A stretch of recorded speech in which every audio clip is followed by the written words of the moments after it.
Dlaczego aż 22 lata trzeba było czekać na ten film? Scenariusz był gotowy już w 1984 roku, no ale tak to się złożyło rzeczywiście, że musieliśmy poczekać. Oczywiście trzecia część trylogii matek Dario Argento, czyli Matka Łez, no to rzeczywiście film jest już inny niż dwie poprzednie, no bo wiadomo, kręcony ponad 20 lat później. Czemu? Krótka piłka. Niestety okazało się, że no, nie wszystkie filmy Dario Argento były kasowe, nie wszystkie się, że tak powiem, dobrze sprzedały. No i tak, trzeba było sobie rzeczywiście poczekać, a już Daria Nicolodi, czyli no matka Asi Argento, tak, jak najbardziej, już w 1984 roku powiedziała w wywiadzie dla magazynu Fangoria, że zakończyliśmy scenariusz do trzeciego filmu, ale jest kilka rzeczy, nad którymi wciąż pracujemy, aby dopracować projekt, kilka efektów specjalnych, lokalizacji i tak dalej, takie detale. No widać 20 ponad lat im to zajęło, a szkoda, rzeczywiście szkoda, że tak się stało, bo domyślam się, że gdyby ten film powstał od razu, powiedzmy 2, może 3 lata po premierze drugiej części, pewnie byłoby to całkowicie inne kino. Fabuła, proszę bardzo, tylko i wyłącznie w wielkim zarysie. Jedno z opactw, niech tak będzie, rozszerza swoje granice, kopią dół, a okazuje się, że no, w dole przy cmentarzu jest trumna. No i jak oczywiście można się łatwo domyśleć, zaczynają się dziać brzydkie rzeczy. I zacznę może od, może nie od scenariusza, ale od właśnie warstwy wizualnej. Muszę powiedzieć, że film jest piękny. Naprawdę, te czerwone kolory, zresztą nieprzypadkowo widzisz moje tło, tutaj takie jest. Rzeczywiście to wygląda bardzo dobrze, podobało mi się i to tak naprawdę nie ma znaczenia, czy mówimy o, powiedzmy, scenie w muzeum, scenie w katakumbach, czy gdziekolwiek indziej, no to rzeczywiście widać, że to jest wszystko dopracowane, że tak ma być. Zresztą nawet jak będziesz oglądać film, to na początku on jest kolory, zwłaszcza kolor oczywiście czerwony, tak troszeczkę stonowany.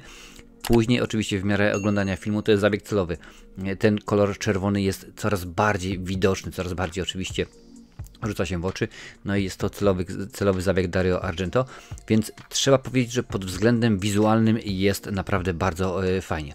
Równie podoba mi się muzyka do tego filmu, genialnie, wiesz, bardzo często jest w filmach u Dario Argento jest tak, że muzyka swoje, film swoje i to w ogóle nie pasuje do siebie, ale kiedy nagle to połączymy, to jest poezja i rzeczywiście tutaj to jest w miarę dobrze zrobione. Tak samo jak dubbing, to jest novum, jeżeli chodzi o twórczość tego reżysera, bo głównie dubbing jest beznadziejny. Zarówno domyślam się, że włoski, jak i angielski, ale akurat filmu po włosku tylko jeden film ja do tej pory Dario Argento oglądałem z angielskimi napisami, więc rzeczywiście no, widać, że to co jest wypowiadane plus te emocje jakie są na twarzach aktorów no nie koreluje, ale akurat tutaj rzeczywiście było to fajnie zrobione. Również jest w ogóle taka zagadka, ponieważ film miał być prezentowany na festiwalu w Cannes. Zażyczono sobie, ażeby ten film był prezentowany, jeżeli ma być prezentowany w Cannes, to tylko i wyłącznie w całości, będzie oczywiście brał udział w konkursie, dodatkowo wtedy będzie pokazana odrestaurowana wersja filmu Suspiria, no ale niestety nie udało się, nie zdążyli, Dario Argento z swoimi wspomagierami nie zdążyli, było tylko pokazane 20 minut tego filmu i delikatnie powiedzmy, że były mieszane uczucia wśród widowni. Ale sceny naprawdę są mocne. Tutaj mam napisane od razu dobry początek w muzeum. Rzeczywiście ta scena w muzeum bardzo mi się podoba. Jest głupia. O tym za chwilę powiem. Jest głupia, ale wizualnie jest ona bardzo ciekawa.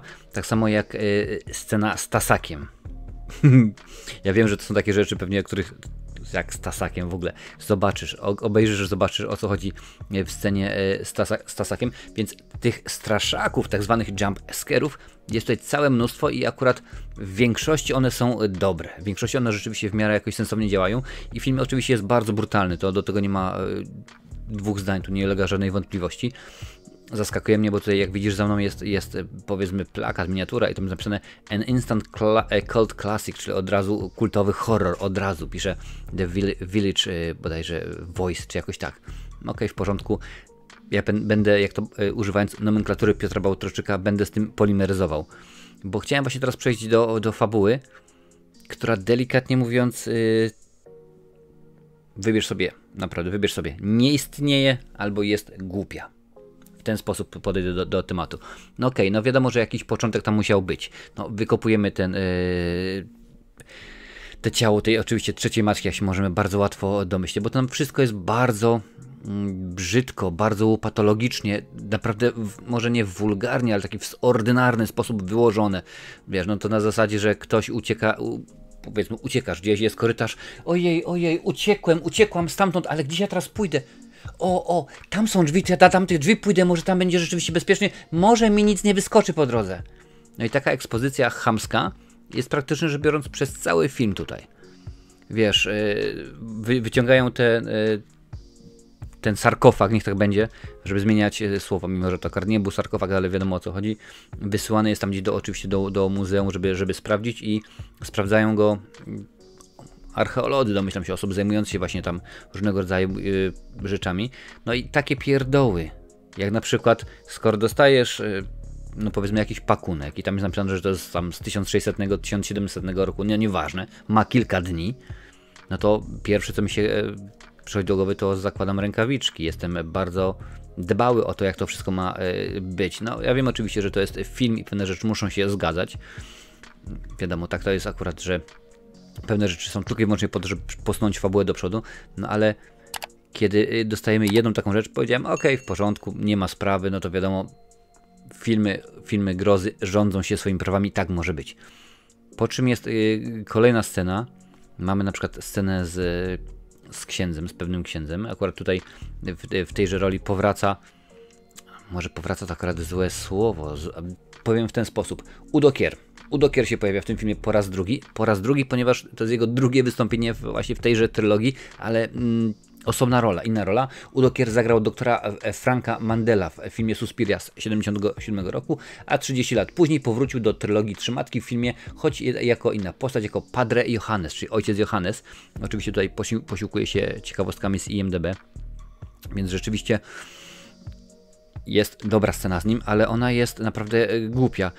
Można by przytoczyć zasady Wesa Cravena, które on oczywiście światu udostępnił w krzyku. Wiadomo, że jeżeli jest alkohol, no to ciebie nie ma. Jeżeli jest to, co na 3 litery między chłopakiem, dziewczyną, tam chłopakiem, dziewczyną, no to wiadomo, też ciebie nie ma. Jeżeli mówisz coś w stylu zaraz wracam, idę do piwnicy i tak dalej, no to wiesz, wiadomo, że ciebie nie ma. I tutaj mamy dżentelmena, który siedzi w tych wszystkich rzeczach, w tych powiedzmy czarownicach, w tych przesądach, zabobonach, wszystkim od tam, umówmy się, 120 000 lat. No i nagle on właśnie taką rzecz robi i no nie, no to po prostu tutaj się nic nie trzyma kupy. I tak się zastanawiałem, ponieważ film był kręcony w Rzymie i w Turynie, a wcześniej o tym mówiłem, że rzeczywiście zdjęcia były bardzo, bardzo piękne i to tutaj jest w ogóle bez dwóch zdań, nie ma nawet co polimeryzować w tym aspekcie, jeżeli chodzi o zdjęcia, bo rzeczywiście one były bardzo ładne. Powraca Asia Argento, czyli córka oczywiście reżysera. Gdyby nie właśnie słynny tata, no to ona by kariery nie zrobiła. No i kariery nie zrobiła, bo rzeczywiście według mnie poza filmami filmami Dario Argento, nigdzie się nie da zobaczyć w jakimś sensownym filmie Asi Argento. No pojawia, jak mówiłem, się tutaj z Darią Nicolodi, z jej matką. Nie grają co prawda matkę i córkę, ale jest rzeczywiście kilka spraw w tym filmie i poza tymi bzdurami, które w tym filmie są, no to tak naprawdę w pewnym momencie toczy się fabuła, coś tam się rzeczywiście dzieje i nagle jest jacie, koniec filmu. Ale jak koniec filmu? To nie może być koniec filmu, bo film musi mieć zakończenie. A to my zrobimy... A to tak zrobimy, że będzie bez zakończenia. I zakończenie do tego filmu jest tak bzdurne, tak chaotyczne, tak głupie, że po prostu go nie ma. Wiesz, śmieją się bardzo często ze Stephena Kinga, że on ma problem z zakończeniami książek, że one są bzdetne, że one są wtórne, że one są nieistniejące i tutaj tak samo jest. Tak się zastanawiałem, mówię, jak to jest możliwe, że facet, który właśnie dał nam Suspirię między innymi, daje nam takiego gniota, takiego kaszalota, którego rzeczywiście się nie da oglądać, bo efekty wizualne, no jest, on rzeczywiście chyba od czasu współpracy z George'em Romero, tak, no, zakochał się w efektach wizualnych bardzo i tutaj tego rzeczywiście jest mnóstwo, ale to tak wygląda. Ja rozumiem rzeczywiście, że no, są ograniczone budżety, no, ten film miał budżetu $3,5 miliona, co powiedzmy, no jak na obecne realia to jest niewiele, ale jak na powiedzmy kino grozy to jest dosyć spory pieniążek. Tym bardziej, że mówimy o roku 2007, więc rzeczywiście 2006 kręcony, 2007 film miał swoją premierę, więc rzeczywiście nie wygląda to najlepiej i tak się zastanawiałem, mówię dlaczego i jak to jest możliwe, że facet, który od 30 lat kręci filmy, ma pomysły jak je robić, robił dobre filmy, bo rzeczywiście ciekawe filmy spod pióra, no nie bardzo, powiedzmy spod kamery, czy jak tam zwał, tak zwał, Dario Argento widziałem, no to tutaj tego rzeczywiście nie można powiedzieć, że o, proszę bardzo, był pomysł. Jeżeli to jest ten sam scenariusz, co w 84, no to naprawdę bzdurę zrobiliście, daliście nam film, który się do niczego nie nadaje i ktoś mi zaraz powie, tak, no Skruk, zaraz wyważasz otwarte drzwi, rzeczywiście jest to najsłabsza część. Tak, tylko jeżeli oryginalnie, a tak było, bo skoro cytowałem wywiad z 84 roku, no to rzeczywiście tak to musiało być. Czyli jeżeli oryginalnie filmy były planowane jako trylogia, no to masz pomysł na nie, prawda? A jeżeli nie masz zakończenia i przez 23 lata do daty premiery nie jesteś w stanie wymyślić zakończenia, to znaczy, że coś z tobą jest nie tak. No, nie dziwi mnie fakt, że film poległ w kasach kinowych. Budżet 3,5 miliona, film zarobił około 3 miliony. W Rzymie tam ponad 3 miliony, a w Stanach jakieś 28-29 tysięcy dolarów, bo rzeczywiście był bardzo limitowany, no niestety dystrybucja była bardzo limitowana, więc no krótko mówiąc film stracił i chciałbym powiedzieć, tak, Dario Argento to jest legenda, Giallo i tak dalej, ale tutaj nawet nie mamy zbyt wielu tych jego sztandarowych motywów, wiesz. Na początku, kiedy zaczynałem swoją przygodę z Dario Argento, czyli tam powiedzmy gdzieś kilka miesięcy temu, no to okazało się, o proszę bardzo, tutaj coś było, ale przegapiliśmy, ale do tego wracamy, tak? Mamy ukazany film z perspektywy na przykład antagonisty. Mamy ręce, mamy to, mamy tamto, a tutaj wygląda na to, że on stwierdził, ok, no to musimy mieć jakiegoś złola, coś się musi dać. Wydajemy mnóstwo barwnika czerwonego, więc to będzie szokowało ludzi. Użyjemy do tego jakichś bardzo wymyślnych sprzętów, no i to będzie super. A zakończenie... Wiesz co, kiedyś Mel Brooks w swojej komedii Historia Świata część pierwsza zrobił, o to jest bardzo wielkie zakończenie i tam po prostu było koniec.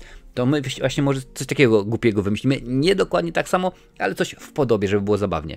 No i rzeczywiście nie jest zabawnie i chciałbym powiedzieć, tak, jak najbardziej obejrzyj, nie. Tego filmu oglądać nie należy, tego filmu oglądać nie warto, no chyba, że jest z ciebie fan na schwał Dario Argento, no to tak, jak najbardziej trzeba ten film odhaczyć, chociażby jako trzecią część, no jak mówiłem wcześniej, trylogii Matek, aczkolwiek ten film jest dużo poniżej oczekiwania.